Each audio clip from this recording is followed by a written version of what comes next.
ഉറപ്പായ സമ്മാനങ്ങളും ഡിസ്കൗണ്ടുകളുമായി. ഓണമാവാനായി പുലിക്കളി തുടങ്ങാൻ സമയമായി. അതിനിടയ്ക്കാണ് കഴിഞ്ഞ ദിവസം ഈ പുലിക്കളി കലാകാരന്മാരെ അധിക്ഷേപിച്ചുകൊണ്ട് ബോഡി ഷേവിംഗ് നടത്തിയൊരു പ്രസ്താവന കണ്ടത്. ശ്രീരാമൻ ചേട്ടനെ ഞാൻ ഇപ്പോഴും ചേട്ടൻ എന്നാണ് വിളിക്കുന്നത്. ജീവിതാവസാനം വരെ എനിക്ക് അങ്ങനെ വിളിക്കണം. അദ്ദേഹം അങ്ങനെ ഒരു ചിന്താഗതി അദ്ദേഹത്തിനുണ്ട് എങ്കിൽ അതെന്നെ ഞെട്ടിക്കുന്നതാണ്. ഇതിനകത്ത് അവരെ ഒരു വിഭാഗമായിട്ട് തന്നെ കാണാം. ഇതിനെ സംബന്ധിച്ച് കഴിഞ്ഞ ദിവസം കേന്ദ്ര ഗവൺമെൻറ്റിൻ്റെ ഫണ്ട് വിതരണം ചെയ്യുന്ന വേദിയിൽ വെച്ച് തൃശ്ശൂര് ആരാധ്യയായ മേയർ പറഞ്ഞ വരികൾ വളരെ പ്രധാനമാണ്. ലോകത്തിങ്ങനെ ഒരു ഇവൻ്റേ ഉള്ളൂ.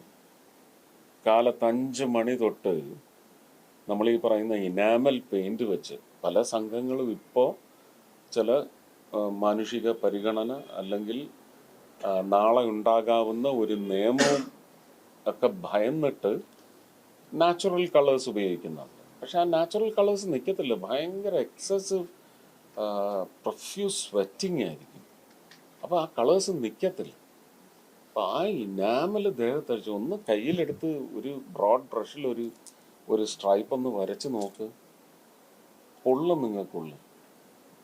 അത് കാലത്ത് 5 മണിക്ക് അടിക്കുന്നവർ രാത്രി ഏതാണ്ട് 12 മണിക്ക് ടർപ്പനും മണ്ണെണ്ണയും ഒഴിച്ചാണ് കഴുകുന്നത്. നല്ല സുഖമുള്ള ഏർപ്പാടായിരിക്കും അല്ലേ? അവരുടെ അന്നത്തിന് വേണ്ടിയാണ്. ആ കരുതൽ നമുക്കില്ലെങ്കിൽ സോഷ്യലിസം എന്ന് പറയുന്നത് ലോകത്ത് നിലനിൽക്കത്തില്ല. Socialism is a very valuable emotion. വേണ്ട. അപ്പോൾ ശ്രീരാമേട്ടൻ അങ്ങനെ ഒരു അഭിപ്രായം പറഞ്ഞെങ്കിൽ അത് അദ്ദേഹത്തിൻ്റെ വളരെ സെൻസിബിളായിട്ടുള്ള ഒരു മനസ്സിലാക്കലാണ്. അദ്ദേഹം അങ്ങനെ ഒരു അഭിപ്രായം പറഞ്ഞതിനോട് 99% പേർക്കും യോജിക്കാൻ പറ്റുന്നില്ലെങ്കിൽ നമ്മളത് ശ്രദ്ധിക്കാതിരിക്കുക. നമുക്കിത് നമ്മുടെ ഉപജീവനമാണ്, അല്ലെങ്കിൽ അങ്ങനെ ഉപജീവനമെന്ന് വിചാരിക്കുന്നവർക്ക് വേണ്ടി നമ്മൾ അവരുടെ കൂടെ കട്ട സപ്പോർട്ടുമായിട്ട് നിലനിൽക്കണമെന്ന് വിചാരിച്ചാൽ അങ്ങനെയൊക്കെ ചെയ്യാമല്ലോ അല്ലേ? ഇങ്ങനെ വരുന്ന കമൻസിനൊന്നും വലിയ വില കൽപ്പിക്കാതെ അതങ്ങ് ഒഴിവാക്കി വിടുക. അതിൻ്റെ പേരിലൊരു അസ്വാരസ്യം ഒന്നും ഉണ്ടാവാതിരിക്കുന്നത് നല്ലതെന്ന് ഞാൻ വിചാരിച്ചു. ഉന്നതനായ കലാകാരനാണ്, നല്ല വാക്ചാതുരിയുള്ള ആളാണ് ശ്രീരാമൻ. അതുകൊണ്ട് ഞാൻ ഹനിക്കാനൊന്നും ഉദ്ദേശിക്കുന്നില്ല. സങ്കടമുണ്ട് അങ്ങനെ പറഞ്ഞതിൽ. പക്ഷെ അങ്ങനെ അദ്ദേഹം പറഞ്ഞില്ലായിരുന്നെങ്കിൽ എന്ന് ഞാൻ ആഗ്രഹിച്ചു പോവാം. അത്രയും. അതുപോലെ ഈ യുദ്ധവുമായി ബന്ധപ്പെട്ടുള്ള നമ്മുടെ പെട്രോളിയം മറ്റു പ്രോഡക്ട്സിന്റെ ഒരു വില ഹൈക്കുണ്ടല്ലോ. അതിൽ നിത്യോപയോഗ സാധനങ്ങളിലൊക്കെ വില കുതിച്ചുയർന്നു നിൽക്കുകയാണ്. താങ്ങാനൊക്കാത്ത അവസ്ഥയുണ്ട്. അതിന് ഈ വിലക്കയറ്റം പിടിച്ചു നിർത്താൻ വെളിച്ചെണ്ണയ്ക്ക് വില ഉയർന്നതിന് പെട്രോളിയം കമ്പനിക്ക് വല്ല കുഴപ്പമുണ്ടോ? അതിൻ്റെ പങ്കുണ്ടോ?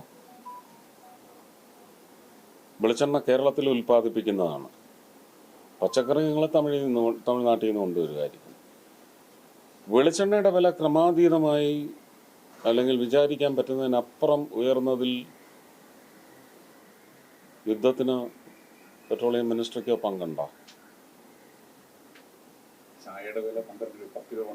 അതെ, എല്ലാം പെട്രോളിയം ആണല്ലേ സർ.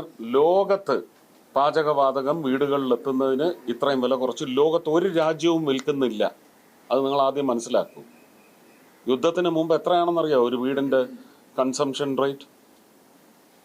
4 പേരുള്ള ഒരു കുടുംബത്തിന് ഒരു ദിവസം 9 രൂപയുടെ ഗ്യാസാണ് കത്തിക്കുന്നത്. വേറെ ഏത് ഉൽപ്പന്നമാണ് സാർ നിങ്ങൾക്ക് കിട്ടുന്നത്?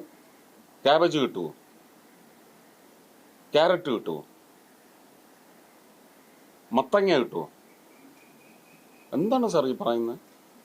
സബ്സിഡി സബ്സിഡി ഒരു പ്രത്യേക വിഭാഗത്തിനുള്ളത് നിർത്തിയിട്ടൊന്നുമില്ല. അവരുടെ KYC അതിനൊരു സ്റ്റിപ്പുലേറ്റഡ് ടൈം ഉണ്ടായിരുന്നു. അതിനുള്ളിൽ അത് ചെയ്തിരിക്കണമെന്ന് പറഞ്ഞു. പക്ഷെ ഇപ്പോൾ അപ്രഖ്യാപിതമായി അതൊന്ന് എക്സ്റ്റെൻഡ് ചെയ്തിട്ടുണ്ട്. പ്രഖ്യാപിക്കാനൊക്കത്തില്ല. കാരണം ഇന്ത്യയിലെ മുഴുവൻ ജനങ്ങളും അതനുസരിച്ചതാണ്. ചില പ്രദേശങ്ങളിൽ അനുസരിച്ചില്ല. അതിനുവേണ്ടി ഒരു റിലാക്സേഷൻ കൊടുത്തിട്ടുണ്ട്. ഇത് ഈ വില കാണാൻ സാധ്യതയുണ്ടോ ഇപ്പോഴുള്ള ഈ അവസ്ഥയിൽ? അറിയത്തില്ല. നിങ്ങൾക്കറിയോ ഇത് യുദ്ധം ചെയ്യുന്നവരുടെ മനസ്സിൽ എന്തായിരിക്കുന്നു? നാളെ എവിടെങ്കിലും ബോംബ് പൊട്ടിക്കുമോ എന്നുള്ളത് നിങ്ങൾക്ക് പറയാൻ പറ്റുമോ?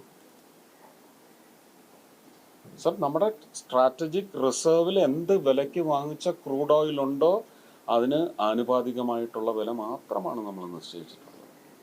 വില കുറഞ്ഞ ക്രൂഡ് വന്ന് നമ്മുടെ സ്ട്രാറ്റജിക് ഇൻസ്റ്റലേഷൻസ് അതിനുള്ളിലുള്ള ക്രൂഡ് ഓയിലിൽ നിന്ന് പ്രോസസ്സ് ചെയ്യുന്നത് എന്ത് വിലയ്ക്ക് വാങ്ങിച്ചോ അതിന് ആനുപാതികമായിട്ട് മാത്രമാണ് വില നിശ്ചയിക്കുന്നത്.